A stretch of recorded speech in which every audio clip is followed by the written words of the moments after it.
I first understood that my marriage was a prison the day I realized I could no longer remember the sound of my own laughter. It had been 3 years since I became Lady Vivienne Blackwood, and in that time the walls of Blackwood Manor had grown so familiar that I could navigate its corridors in complete darkness, my fingertips brushing against cold stone, my footsteps echoing in rooms no one else entered. The morning it began, I woke to the usual silence. Edmund had already left our bedchamber, as he always did before dawn, disappearing into whatever business occupied him in the east wing. I never asked what he did there. In our marriage, questions were discouraged, and curiosity was a quality better suited to children than to wives. I dressed myself slowly, fastening the buttons of my grey morning dress without summoning my maid. I preferred solitude to the pitying glances of the servants, who had long ago stopped pretending they did not notice the distance between their master and mistress. Blackwood Manor sat on the outskirts of London, close enough to hear the distant rumble of the city, yet far enough to feel entirely removed from it. The house itself was a relic of another century, all dark wood and darker histories, with a gallery that stretched the length of the second floor. The portraits that lined its walls depicted generations of Blackwoods, stern-faced men and pale women, whose eyes seemed to follow visitors as they passed. I had walked that gallery 100 times, perhaps more, and never felt anything but the weight of expectation and the cold draught that came through the windows even in summer. That morning, I found myself there again, drawn by restlessness rather than purpose. The gallery was dim, lit only by the grey light filtering through tall, narrow windows. Rain streaked the glass, and the sound of it was a soft percussion against the silence of the house. I moved slowly past the portraits, barely glancing at them, until I reached the far end where the oldest paintings hung. There, in a frame of tarnished gold, was the portrait of Isabel Blackwood. I had been told she was Edmund's great-aunt, a young woman who had died before her 25th birthday. The painting showed her seated in a garden, her hands folded in her lap, her expression serene. She wore a white dress that seemed to glow against the darker background, and her eyes were a pale, luminous blue. I had looked at this portrait before, many times, and had always thought it beautiful in a melancholy sort of way. But that morning something was different. As I stood before it, I felt a strange pull, as though the painting itself were watching me.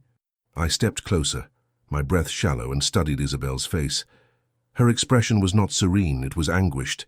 Her lips were parted slightly, as though she had been caught mid-breath, and her eyes, those pale blue eyes, were wide with what could only be described as fear. I blinked, certain I had imagined it. When I looked again, the expression was unchanged.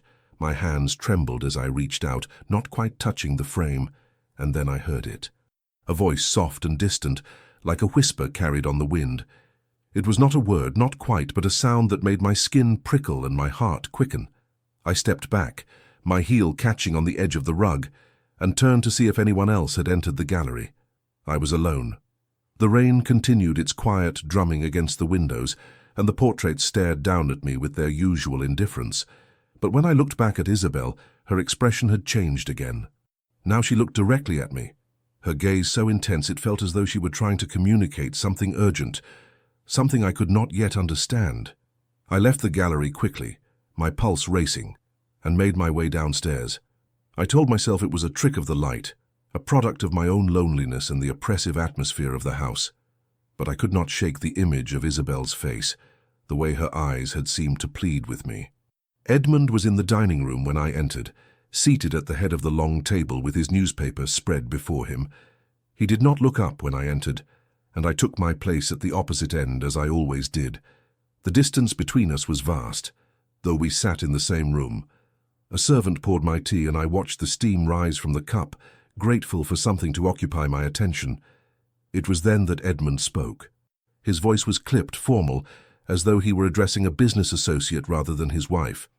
He informed me that a historian had been hired to catalogue the family archives, a project that had been neglected for years. The man would be arriving that afternoon and would require access to the library and the gallery. I was to ensure he had everything he needed and to keep out of his way. I nodded, murmuring my agreement, though Edmund had already returned his attention to his newspaper. I wondered what it would be like to be seen by him, truly seen rather than merely tolerated, But such thoughts were dangerous, and I pushed them away. The historian arrived just after 3 o'clock. I watched from the window of the drawing room as a carriage pulled up to the front entrance, its wheels crunching on the gravel drive. A man stepped out, tall and lean, with dark hair that curled slightly at the edges. He wore a simple coat and carried a leather satchel, and there was something in the way he moved, a sort of ease and confidence, that made him seem entirely out of place at Blackwood Manor. I met him in the entrance hall, as Edmund had instructed. He introduced himself as Daniel Merrick, and when he shook my hand, his grip was firm but gentle. His eyes were a warm brown, and when he looked at me, I had the peculiar sensation that he was truly seeing me, not just the role I played as Lady Blackwood. I showed him to the library, explaining that the archives were kept in locked cabinets along the far wall. He thanked me, his voice soft and kind, and I found myself lingering in the doorway longer than necessary. There was something about him that felt like a breath of fresh air in a house that had been sealed shut for too long. Over the following days, Daniel worked quietly in the library, sorting through dusty ledgers and faded letters. I found excuses to pass by, offering tea or asking if he needed additional materials. He was always polite, always grateful, and he never made me feel as though I were intruding. We began to talk, cautiously at first, about small things. The weather, the history of the house, the curious layout of the gallery. It was during one of these conversations that I mentioned the portrait of Isabel. I told him, with a hesitance I could not quite explain, that I thought the painting seemed different each time I looked at it. He tilted his head, regarding me with a thoughtful expression, and then he asked if he might see it. We walked to the gallery together, and I led him to the portrait at the far end.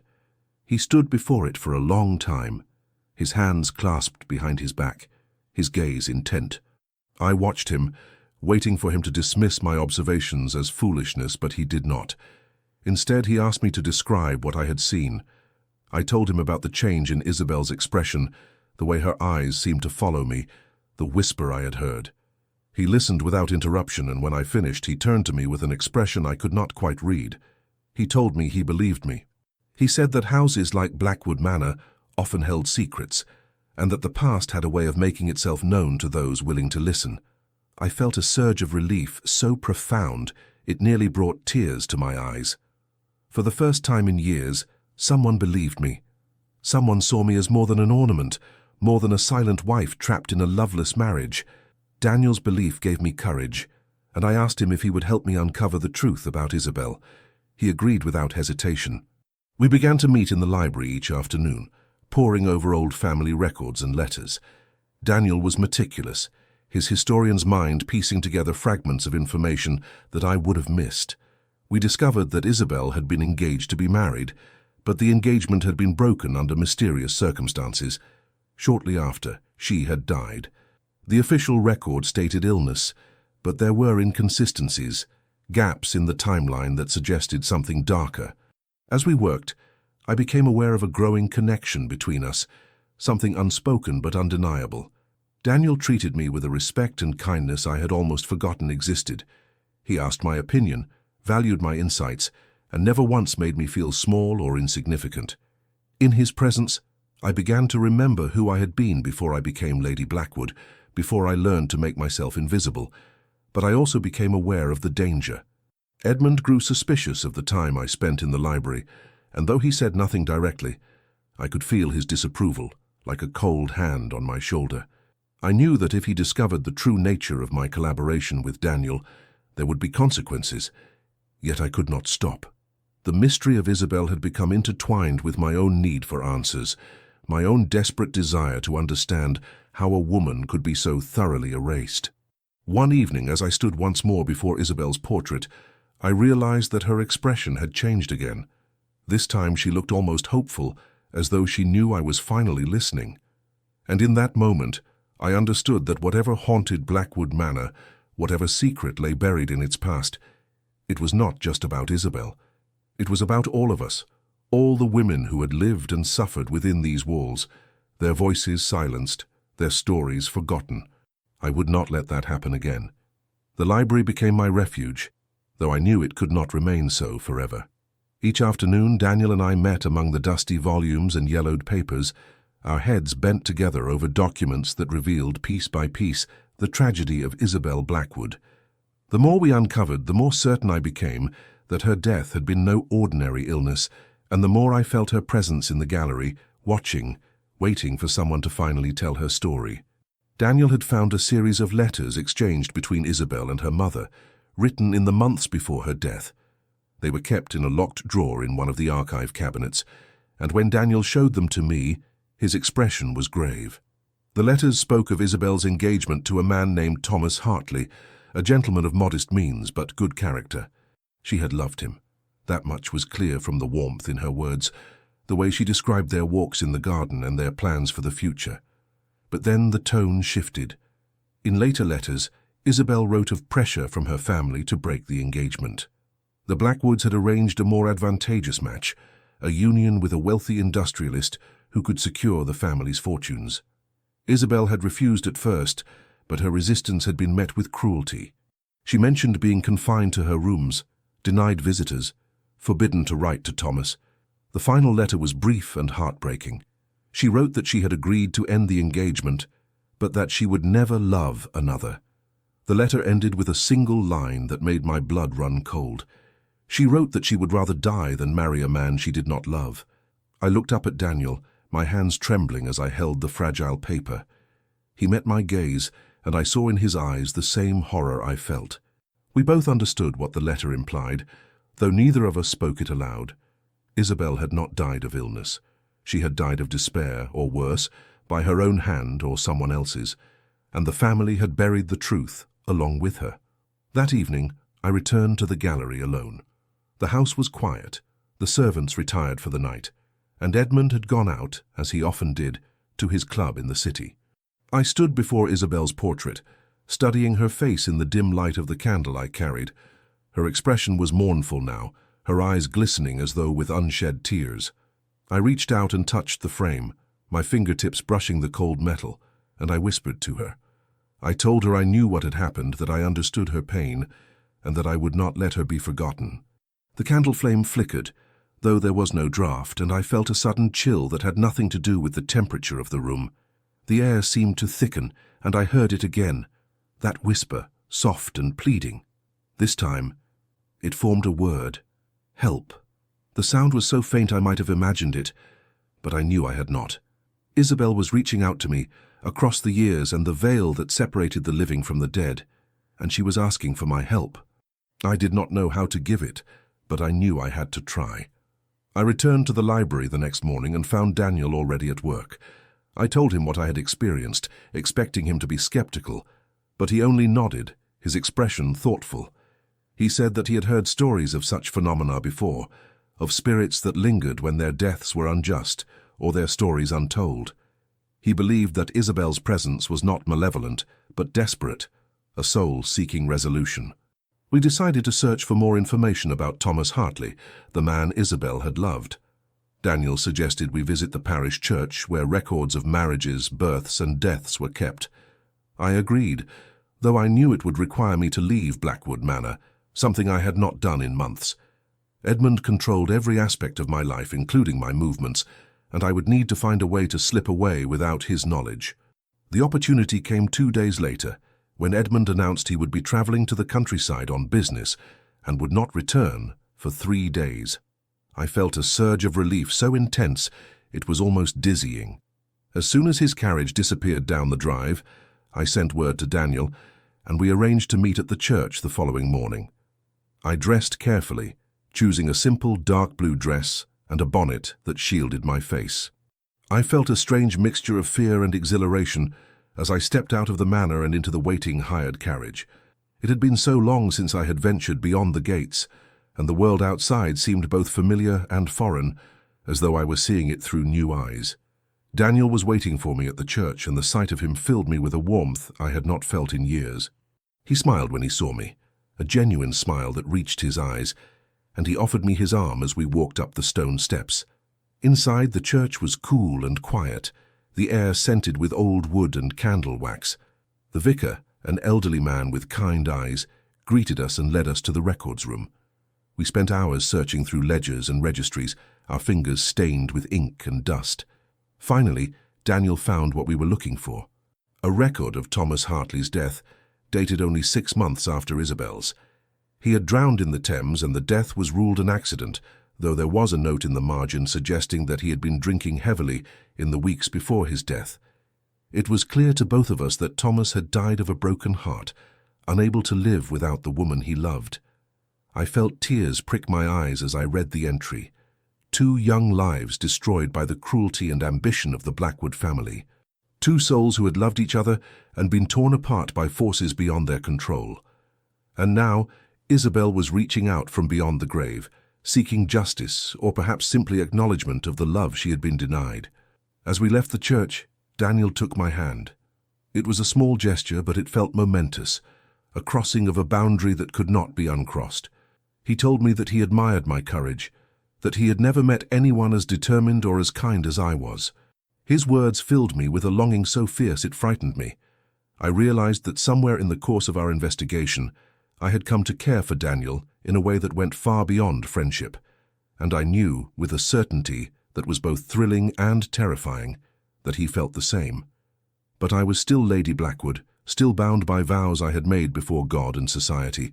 The very thought of betraying those vows, even in a marriage as hollow as mine, filled me with guilt. Yet when I looked at Daniel, I saw a future I had never allowed myself to imagine. I saw freedom, companionship, and a love that was real and mutual. We returned to Blackwood Manor in silence, each of us lost in our own thoughts. That night I stood once more before Isabel's portrait, and I told her what we had discovered.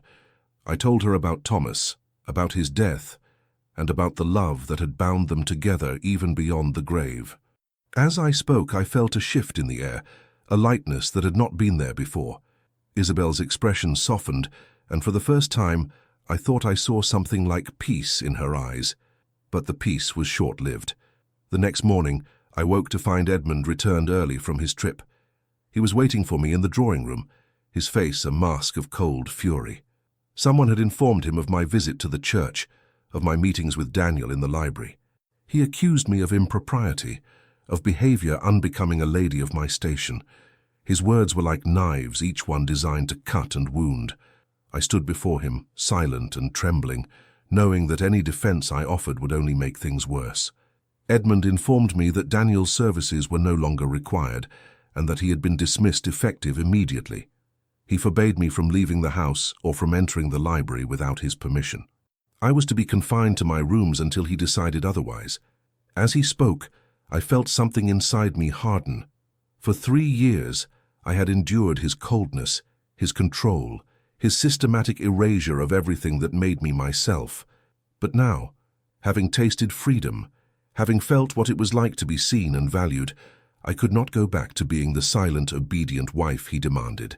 I looked at Edmund, really looked at him, and I realized that I was no longer afraid. Whatever consequences my defiance brought, they could not be worse than the slow death of living as I had been. I told him, my voice steady despite the pounding of my heart, that I would not be imprisoned in my own home. I told him that I had done nothing wrong, that my friendship with Daniel was innocent, and that his suspicions were a product of his own guilty conscience. Edmund's face turned scarlet with rage. He took a step toward me, and for a moment I thought he might strike me. But he did not. Instead, he told me that I would regret my insolence, that he would ensure I understood my place as his wife. Then he turned and left the room, slamming the door behind him. I sank into a chair, my body shaking with the aftermath of adrenaline and fear. But beneath the fear was something else, something stronger. It was the knowledge that I had finally stood up for myself, that I had refused to be silenced. And as I sat there in the drawing room, I thought of Isabel, of the way she had been forced into submission, and I made a silent vow. I would not let history repeat itself. I would find a way to break free, no matter the cost. That night, the portrait changed again, but this time, when I looked at Isabel, she was not anguished or pleading. She was smiling. The days that followed were the longest of my life. Edmund kept his word, confining me to the upper floors of Blackwood Manor, and posting a footman outside my door to ensure I did not leave. Meals were brought to me on trays, and I was forbidden from receiving any visitors or correspondence. It was a genteel imprisonment, conducted with all the propriety expected of a man of Edmund's station, but it was imprisonment nonetheless. I spent hours at the window of my bedchamber, staring out at the grounds below, watching the autumn leaves fall from the trees and scatter across the lawn. I thought of Daniel constantly, wondering where he had gone, whether he thought of me, whether he understood that I had not wanted him to be sent away. The ache of his absence was physical, a hollow feeling in my chest that no amount of reasoning could dispel. But I was not entirely alone. Each night, when the house grew quiet and the servants retired, I would slip from my room and make my way to the gallery. The footman Edmund had posted often fell asleep in his chair, and I learned to move silently, my bare feet making no sound on the cold floors. In the darkness, lit only by the candle I carried, I would stand before Isabel's portrait and tell her everything. I told her about Daniel, about my feelings for him, about the impossible situation in which I found myself. And I told her that I understood more than ever why she had chosen death over a life without love. The portrait continued to change. Some nights, Isabel looked sympathetic, her eyes soft with understanding. Other nights, she appeared urgent, as though trying to warn me of something I could not yet see. I began to feel that she was not simply a ghost haunting Blackwood Manor, but a guide, a woman who had walked this path before me and who was trying to show me the way forward. It was on the 5th night of my confinement that I discovered the letters. I had been searching through the drawers of the writing desk in my room, looking for paper on which to write my thoughts, when I found a hidden compartment at the back of one drawer. Inside were 3 letters, yellowed with age and tied with a faded ribbon. They were addressed to Isabel, and they were from Thomas Hartley. My hands shook as I untied the ribbon and unfolded the first letter. Thomas wrote of his love for Isabel, of his despair at their separation, of his conviction that they would find a way to be together despite her family's opposition. The letters were beautiful and heartbreaking, filled with the kind of devotion I had only read about in novels. In the final letter, dated just days before his death, Thomas wrote that he could not live without her, that a world in which they could not be together was a world he no longer wished to inhabit. I wept as I read those words, my tears falling onto the old paper. I understood then why Isabel had never left Blackwood Manor, why her spirit remained bound to this place. She was waiting for Thomas, waiting for the reunion that death had denied them. And I understood, with a clarity that took my breath away, that I could not let my own story end the same way. The next morning, I heard voices in the corridor outside my room. One of them was Edmund's, sharp and cold as always. The other was unfamiliar, a woman's voice, cultured and imperious. I pressed my ear to the door and listened. The woman was Edmund's mother, the Dowager Lady Blackwood, and she had come to discuss what she called my disgraceful behavior. She spoke of the damage I had done to the family's reputation, of the scandal that would ensue if word of my impropriety spread beyond the household. Edmund assured her that he had the situation under control, that I would be dealt with appropriately. I stepped back from the door, my mind racing. I knew what dealt with appropriately meant. Edmund would find a way to remove me from society entirely, perhaps by declaring me mentally unstable and having me committed to an asylum. It was a common enough fate for inconvenient wives, and I had no doubt that Edmund had both the means and the ruthlessness to carry it out. I could not let that happen. I had to escape, and I had to do it soon. But escape required resources I did not have. I had no money of my own, no friends or family to whom I could turn.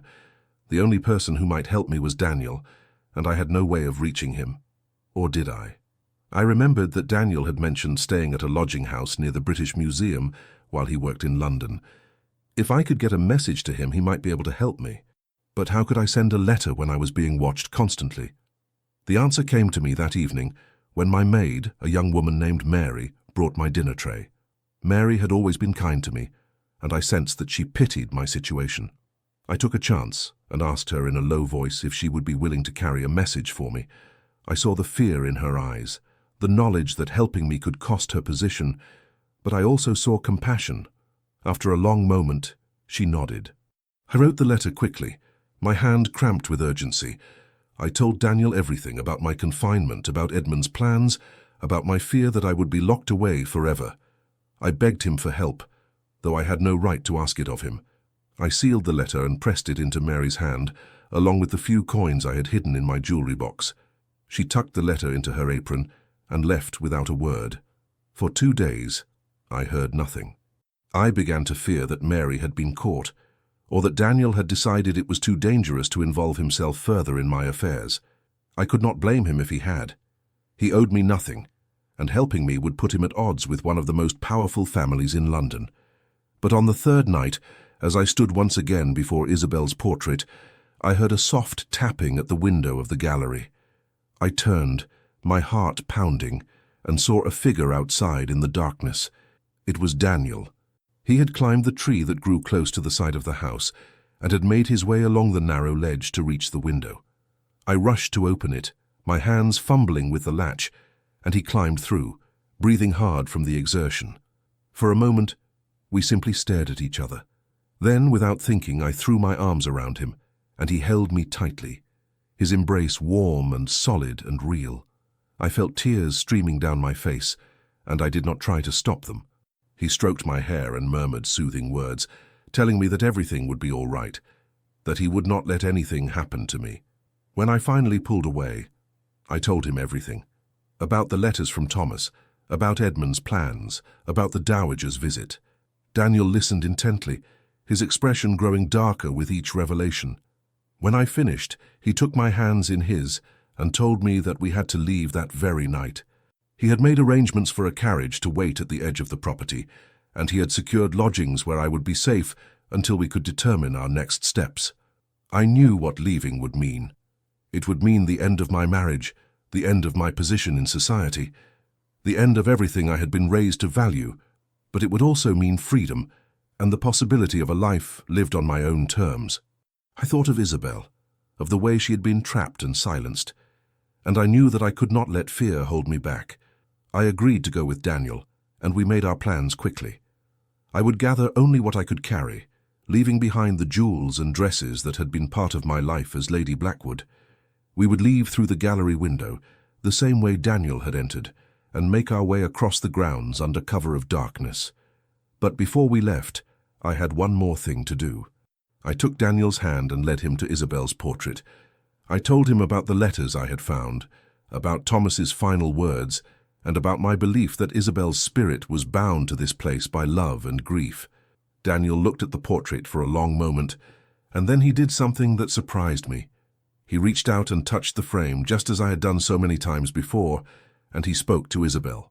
He told her that we understood her pain, that we would not let her sacrifice be forgotten, and that we hoped she would find peace. As he spoke, the candle I held flickered wildly, and the air in the gallery grew warm. I felt a presence, gentle and grateful, and I knew that Isabel was there with us. The portrait changed one final time. Her expression was no longer anguished or pleading or even hopeful. It was serene, the face of a woman who had finally been heard, finally been seen.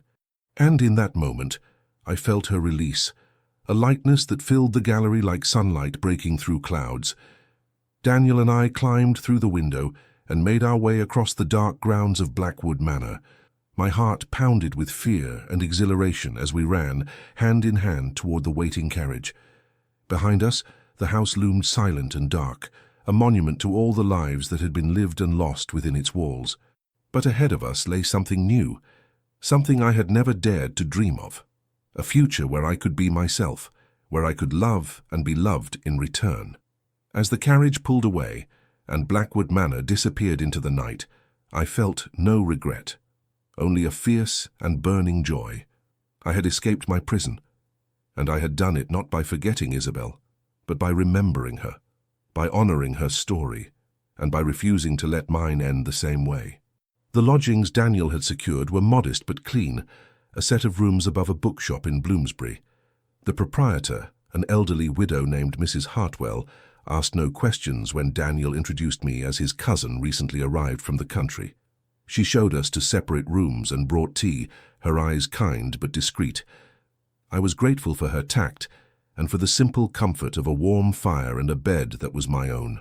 That first night away from Blackwood Manor, I could not sleep. I lay awake listening to the sounds of the city beyond the window, the distant rumble of carriages, the cry of a night watchman calling the hour. These were sounds I had not heard in years, muffled as I had been behind the thick walls of Edmund's estate. They should have frightened me, but instead they filled me with a strange sense of freedom. I was no longer Lady Blackwood, no longer bound by the expectations and cruelties of that life. I was simply Vivienne, a woman who had chosen her own path. In the morning, Daniel and I sat together in the small parlour and discussed what must be done. I had left everything behind, including any legal claim to the few possessions that had been mine. Edmund would undoubtedly seek to have me returned, and he had both the law and society on his side. A wife who abandoned her husband was considered not only immoral, but mentally unsound, and Edmund could use that perception to have me confined or worse. Daniel listened to my concerns with a gravity that both comforted and frightened me. He told me that he had consulted with a solicitor friend, a man who specialized in difficult cases involving women trapped in untenable marriages. The solicitor had suggested that our best course of action was to gather evidence of Edmund's cruelty, evidence that might persuade a court to grant me a legal separation. It was a slim hope, as the laws favored husbands almost absolutely, but it was the only hope we had. I thought of the years of cold silences, of being forbidden to leave the house or see friends, of the way Edmund had systematically isolated me from the world. But I had no physical scars to show, no witnesses who would testify against a man of his standing.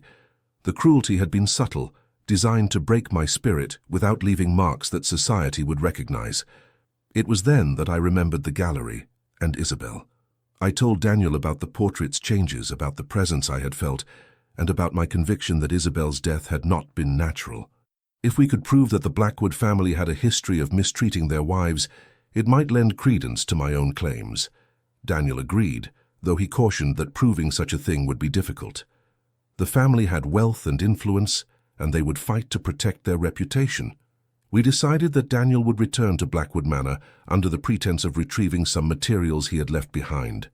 In truth, he would search for any documents or evidence related to Isabel's death. It was dangerous, but Daniel insisted, and I could not dissuade him. I watched from the window as he left that afternoon, my heart heavy with worry. The hours passed slowly. I tried to occupy myself with reading, but I could not concentrate. Every sound from the street below made me start, fearing it was Edmund's men come to take me back. Mrs. Hartwell brought me lunch and dinner, chatting kindly about small matters, and I was grateful for her presence even as I struggled to focus on her words. Daniel returned just after dark, his face flushed with cold and excitement. He had found something, he told me, something that changed everything. In the depths of the Blackwood archives, hidden among old household accounts, he had discovered a physician's private journal. The physician had been called to attend to Isabel in the days before her death, and his entries painted a damning picture. Isabel had not died of illness.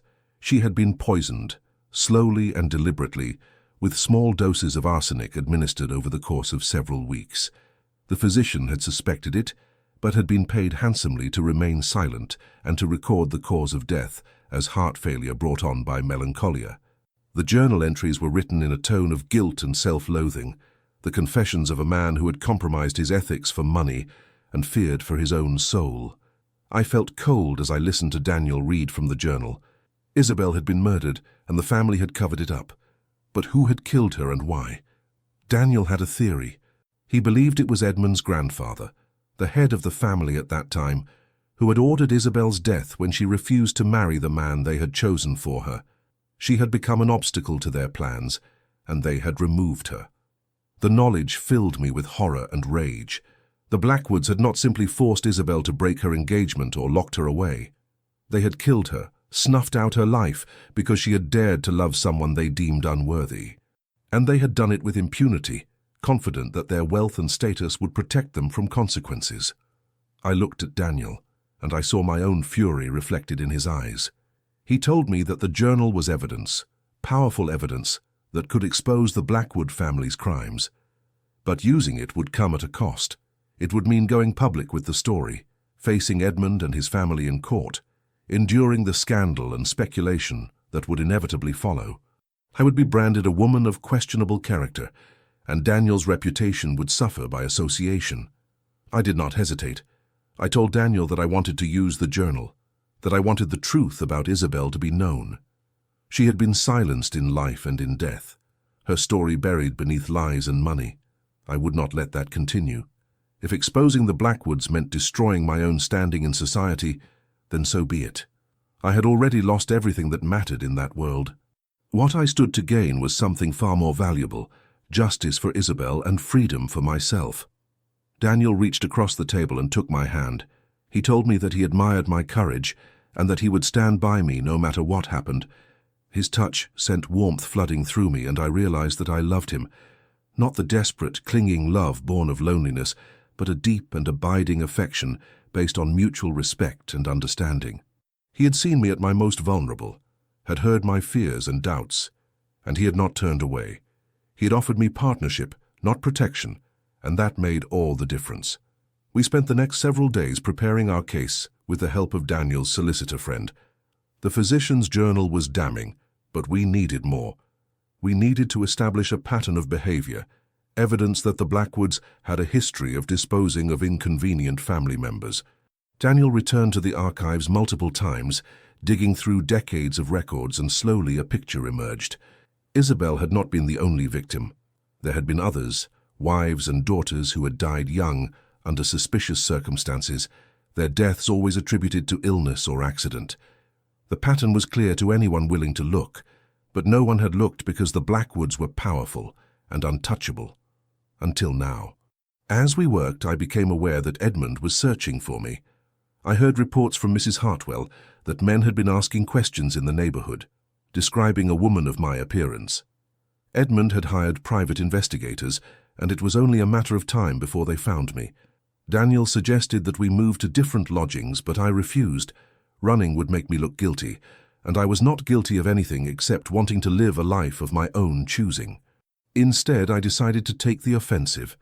I wrote a letter to Edmund, telling him that I knew about Isabel, about the physician's journal, and about the family's history of violence against women. I told him that if he attempted to force me to return to Blackwood Manor, I would make the journal public and expose the family's crimes. It was a gamble, a bluff of sorts, because I did not yet have the full evidence I needed to make the charges stick in court, but I hoped it would buy me time. Edmund's response arrived 2 days later. It was brief and cold, and it contained a threat of its own. He wrote that if I persisted in spreading lies about his family, he would sue me for defamation and ensure that I was committed to an asylum for the insane. He also wrote that he had friends in high places, judges and magistrates who owed him favors, and that I would never win a legal battle against him. I read the letter with shaking hands, and for the first time since leaving Blackwood Manor I felt true fear. Edmund was right. He did have power and influence, and the law was on his side. I was a woman alone, with no money and no family to support me. My only ally was Daniel, and he was risking everything to help me. But then I thought of Isabel, of the way her portrait had changed, of the presence I had felt in the gallery. She had not been able to fight for herself, but she had reached across the years to help me fight for both of us. I owed it to her, and to all the women who had suffered at the hands of the Blackwoods, to see this through to the end. I showed Edmund's letter to Daniel, and he read it with a grim expression. Then he told me something that gave me hope. The solicitor had found a journalist, a man who wrote for a progressive newspaper and who was known for exposing the hypocrisy and cruelty of the upper classes. The journalist was interested in our story, and he was willing to publish it even in the face of potential legal action from the Blackwoods. Publicity, Daniel explained, was our greatest weapon. Edmund could threaten me in private, could use his influence to manipulate the courts, but he could not control public opinion. If the story of Isabel and the other victims became widely known, the Blackwoods would face social ruin. They might still escape legal consequences, but they would lose the respectability that was the foundation of their power. I agreed to meet with the journalist, a thin, intense man named Mr. Ashford, who listened to my story with fierce attention. He asked detailed questions, took copious notes, and examined the physician's journal with a scholar's care. When I finished speaking, he sat back and told me that he believed me, and that he would print the story. He warned me that there would be consequences, that I would be attacked in the press and shunned by society, but he also told me that some battles were worth fighting regardless of the cost. As I left the meeting, I felt a sense of peace settling over me. The outcome was uncertain, and the road ahead would be difficult, but I was no longer alone. I had Daniel by my side, and I had the truth on my side, and I had Isabel's memory to honor, a reminder of what happened when women were silenced and their stories erased. That night, I dreamed of the gallery at Blackwood Manor. In my dream, I stood before Isabel's portrait and she stepped out of the frame solid and real. She took my hands in hers and she smiled at me with gratitude and relief. Then she turned and walked away, fading into light, finally free. When I woke, I knew that whatever happened next, Isabel would be at peace, and so would I. The article appeared in the morning edition 3 days later. I held the newspaper in my trembling hands and read the headline that would change everything. The Blackwood Secret, a history of silenced women. Mr. Ashford had written with both precision and passion, laying out the evidence of Isabel's murder and the suspicious deaths of other Blackwood women across the decades. He had included excerpts from the Physician's Journal, and he had framed the story not as scandal for its own sake, but as an indictment of a system that allowed powerful men to destroy lives without consequence. By afternoon, the story had spread across London. Other newspapers picked it up, some defending the Blackwoods, others calling for investigation. I stayed in my rooms, afraid to venture out, while Daniel brought me reports from the streets. The reaction was divided, as we had expected. Some called me a liar and a vengeful wife, others called me brave. But everyone was talking, and that was what mattered. The Blackwoods could no longer hide behind their wealth and respectability. The truth was out, and it could not be buried again. Edmund's response came swiftly. He issued a statement through his solicitors, denying all allegations and threatening legal action against the newspaper and anyone who repeated the claims. But his denials rang hollow in the face of the Physician's Journal, which Mr. Ashford had placed in the custody of a magistrate who was known for his integrity. An inquest was ordered into Isabel's death, and the Blackwood family archives were to be examined by independent investigators. I knew that Edmund would not let this stand without a fight, and I was right. On the 4th day, after the article's publication, he came to find me. Mrs. Hartwell sent word that a gentleman was asking for me downstairs, and though she did not say his name, I knew it was Edmund. Daniel offered to send him away, but I refused. This confrontation had been inevitable from the moment I left Blackwood Manor, and I would not hide from it. I went downstairs to the small parlour where Edmund waited. He stood by the window, his back to me, rigid with fury. When he turned, I saw that his face was pale, and his eyes were cold with rage. For a moment we simply looked at each other. This man I had once promised to honour and obey, and the woman I had become in defiance of those vows. He spoke first, his voice low and controlled. He told me that I had destroyed him, that I had brought shame upon his family and ruined his name. He accused me of ingratitude, of betrayal, of acting like a common criminal rather than a lady.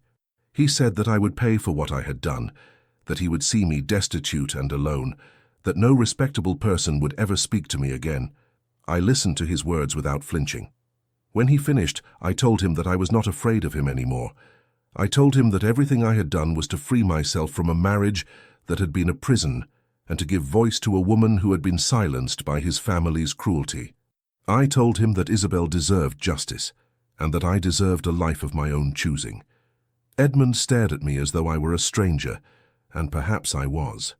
The woman he had married, the quiet, obedient girl who had never questioned his authority, no longer existed.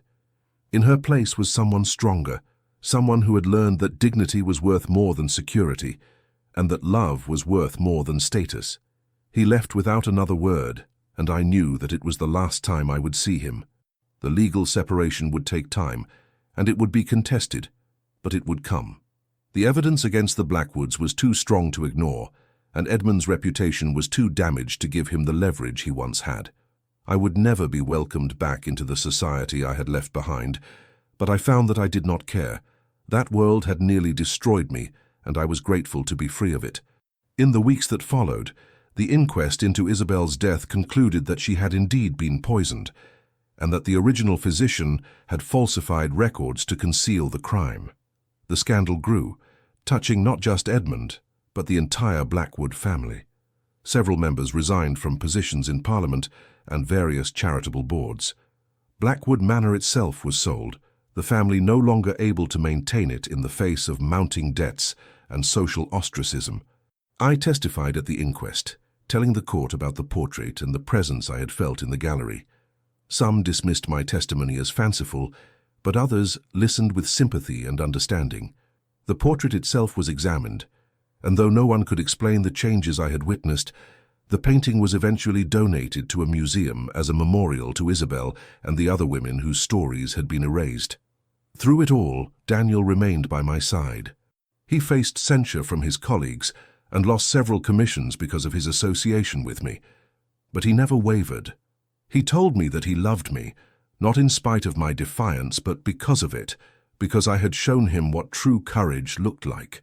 And I told him that I loved him too, with a fullness and honesty I had never been able to give Edmund. We could not marry, not while I was still legally bound to Edmund, but we built a life together nonetheless. Daniel continued his work as a historian, and I began to write, telling the stories of women like Isabel, women whose voices had been suppressed and whose lives had been controlled by men who saw them as property rather than people. My writing found an audience, particularly among women who recognized their own struggles in the stories I told. 1 year after I left Blackwood Manor, I received word that Edmund had agreed to a legal separation on the condition that I never used the Blackwood name again. I signed the papers gladly, relieved to be free of the last tie that bound me to that life. I became simply Vivienne, no title, no claim to nobility, just myself. On the anniversary of the day I first saw Isabel's portrait change, Daniel and I visited the museum where it now hung. We stood before it together, his hand warm in mine, and I looked into Isabel's painted eyes. Her expression was serene, just as it had been that final night in the gallery. There was no anguish, no pleading, no warning, only peace. I whispered a silent thank you to her, for reaching across the years to guide me, for showing me that some prisons can only be escaped by those brave enough to risk everything. And I made her a promise. I would never forget her story, and I would never stop telling it, so that other women might find the courage to break their own chains.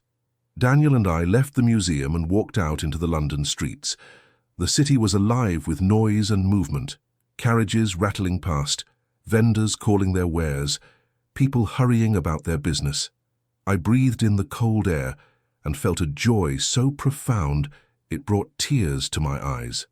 I was free, I was loved, I was myself. The road ahead would not be easy. Society would always judge me harshly, and there would be times when I would struggle with doubt and regret. But I had learned something that no amount of hardship could take from me. I had learned that I was stronger than I had ever imagined, that love was not something to be endured but something to be chosen, and that the truth, no matter how painful, was always worth fighting for. As we walked, Daniel asked me if I ever regretted leaving, if I ever wished I had stayed at Blackwood Manor and accepted the life that had been laid out for me. I thought about his question, really thought about it, considering all that I had lost and all that I had gained. Then I smiled and told him the truth. I regretted nothing, not the scandal, not the sacrifice, not the difficult years that lay ahead, because I had escaped my prison just as I had helped Isabel escape hers. And in doing so I had discovered who I truly was and what I was capable of becoming. The portrait might have changed when I entered the gallery, but I had changed too. I was no longer the frightened, silent woman who had stood before it that first morning. I was someone new, someone forged in the fire of truth and courage and love, and that transformation, painful as it had been, was the greatest gift I had ever received. We walked on through the streets of London, two people who had found each other against all odds, who had fought for justice and won their freedom. Behind us lay the past, with all its ghosts and secrets. Ahead of us lay the future, uncertain, but ours to shape. And somewhere in a gallery where shadows gathered and old portraits hung, I believed that Isabel was smiling.